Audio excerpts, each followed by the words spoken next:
Hepinize merhabalar. Bugün var ya, bugün olay bir et var önümde. Belki de bugüne kadar benim yediğim etlerin de en iyisi olabilir bu. Yani çok iyi etler yedim. Kanalda çok iyi etler gördünüz ama böyle bir şey gördüğünüzü zannetmiyorum. Yani şöyle size bunu Japonya'dan getirdim desem inanırsınız yani. Ben öyle bir şey demiyorum. Ben burada kasabımdan bunu temin ettim. Ama eti şöyle bir göstereyim ya. Arkadaşlar şu etin güzelliğine bakın Allah aşkına ya.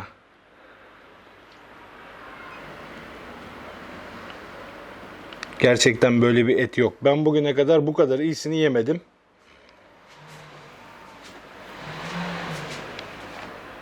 Wagyu eti biliyorsunuz.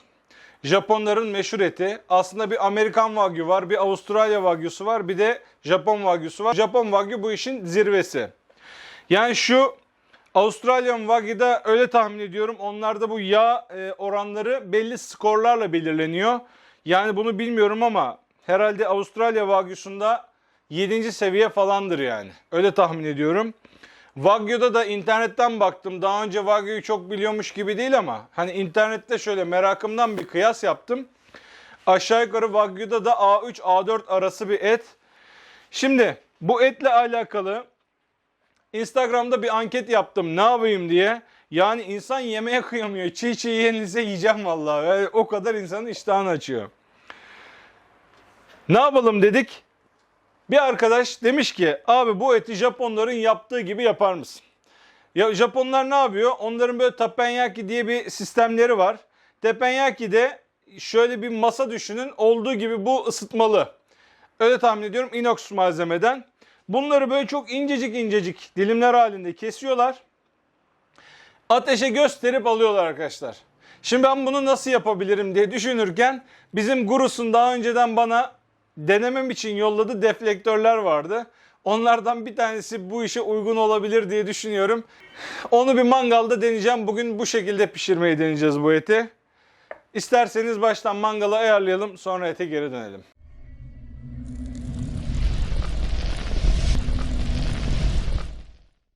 Bugün bir parça etim olduğu için bu küçük mangalı kullanacağım. Gurus Goen Grill'i. Her zaman yaptığım gibi 2 tane parafin tutuşturucuyu koyuyorum.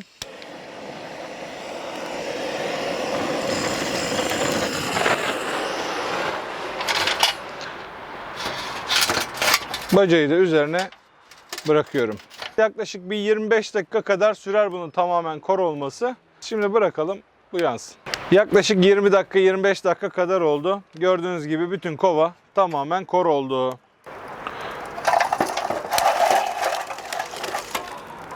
Bunları normalde bu iş için yollamadılar. Alanın tamamını kullanabilmem için yollamışlardı. Yani şu alanın komplesinde füme işlemi, rosto işlemi yapabilmek için yollamışlardı.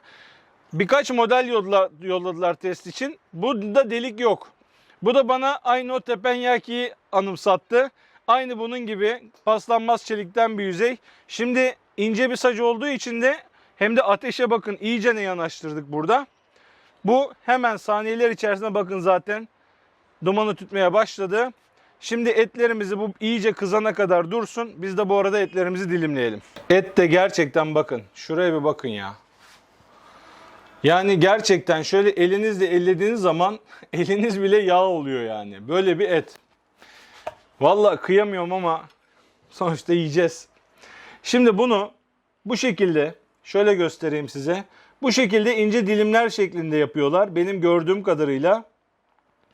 Yani şöyle ince dilimler kesip bunu ateşe böyle gösterip alıyorlar. Ben de bunu daha önce hiç denememiştim. Bugün hep beraber bir deneyelim istedim. Bismillah başlayalım bakalım.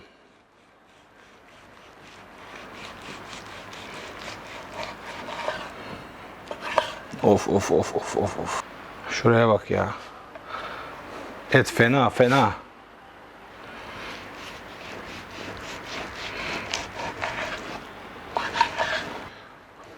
Harbiden 10 numara gözüküyor ya.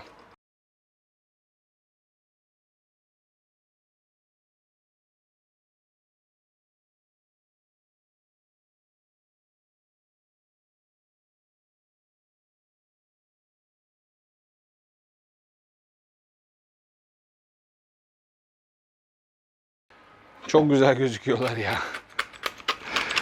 Şimdi üzerlerinden tuzluyorum. Buna karabiber de atmayacağım ya. Sadece etin tadı gelsin. Karabiberden de vazgeçtim. Öyle tahmin ediyorum ki, ya ben hiç daha önce bunu yemedim. Ama tahminim Wagyu çok pahalı bir et olduğu için bunu bu şekilde ince dilimliyorlardır Japonlar. Öyle düşünüyorum yani. Ben de bakalım nasıl olacak. Merak ettim doğrusu. Tuzladık etleri. Mangalda hazırdır tahmin ediyorum. Hadi mangala gidelim. Mangalım iyice kızmıştır diye tahmin ediyorum. Ben şöyle çok hafif, şöyle benim spreyimle yağlayacağım. Belki hani çok yapışma ihtimali bekliyorum ama en azından çok yapışmasın istiyorum. Şimdi bir tanesinden şöyle bir atalım, bir görelim bakalım nasıl olacak.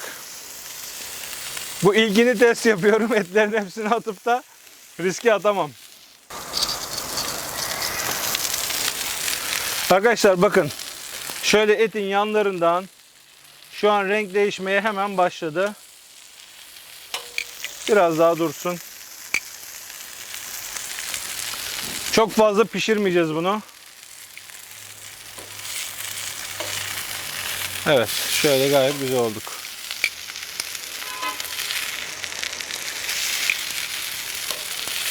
Bence bu kadar yeterli. Bakın görüntü bu.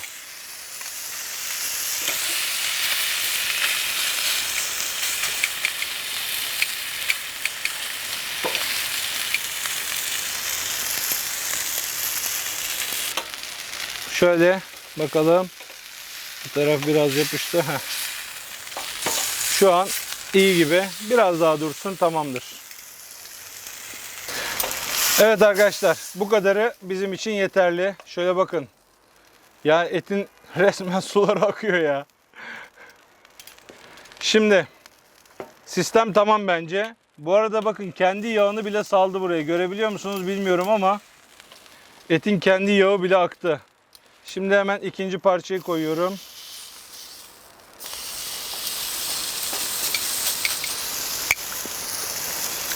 Şu ikisini de beraber atacağım. Bunlar çok yakışıklı duruyor.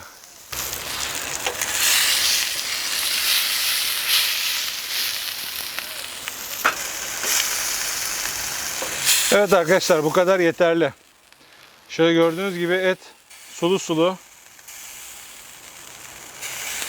Bunu da buraya alıyorum. Şimdi bu aşağı yukarı işte bu pişene kadar 1 dakika kadar dinlendi bu direkt. Bunları hemen bir tadalım bakalım.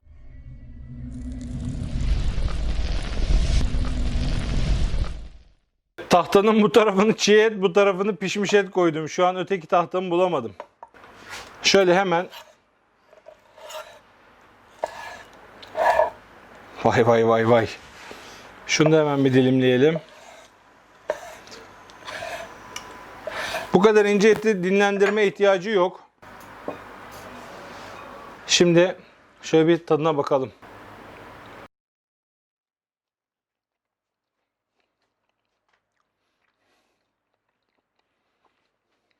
Çok güzel ya.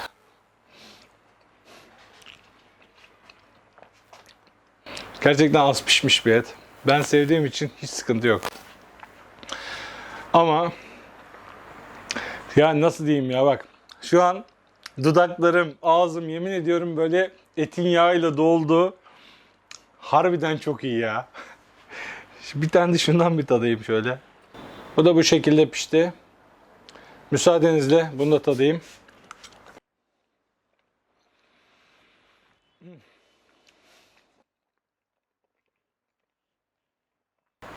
İnanın lokum gibi.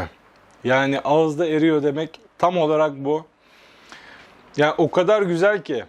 Bu etleri paylaştığım zaman birçok arkadaş abi pişirmeden ye demişti bana. İnan harbiden bunlar pişirmeden yenir ya. Ve o kadar güzel bir kokusu var ki, böyle hani dry age kokusu var. Ya gerçekten bakın bu anlatılmaz bir et oldu. Buna göre bir tık daha fazla pişireceğim. Çünkü bunu bizim ailede herkes yemez. Bu biraz bana göre oldu. Yani ortası biraz, bazı kısımları kırmızı kaldığı için Ben yerim de başkaları yemez. Bu iki parçayı biraz daha fazla pişireceğim bunlara göre. Ama arkadaşlar yani bu böyleyse Wagyu A5'i şu an daha fazla merak etmeye başladım. Ama da çok para ya. Yani o kadar para da bilmiyorum verilir mi? Yani şu etin daha alt klasmanında bir ete yarım kilosuna 3.000 lira istediler benden. Yani şu yediğimiz et aşağı yukarı 700 gram civarında bir etti. Düşünün ki bu et aşağı yukarı 4.500 liralara geliyor yani. Bu kadar bir ete 4.500 lira verir misiniz? Lütfen aşağı yorum olarak yazın bunu. Gerçekten bakın çok iyi bir deneyim. Ama ya 4.500 lira da çok para ya. O paraya burada yani 50 kilo et alırsın ya. Bilmiyorum yani. Bunu gerçekten merak ediyorum. Bu ete 4.500 lira para verir misiniz? Lütfen aşağıda yorum olarak belirtin. Ben şimdi bunları da pişirmeye devam edeceğim. Onları videoya koyarım koymam bakarız artık. Umarım beğenmişsinizdir. Beğendiyseniz beğen tuşuna basmayı, bu tür videoların devamının gelmesi için kanalıma abone olmayı unutmayın. Bir sonraki videoda görüşmek üzere. Kendinize iyi bakın. Hoşça kalın.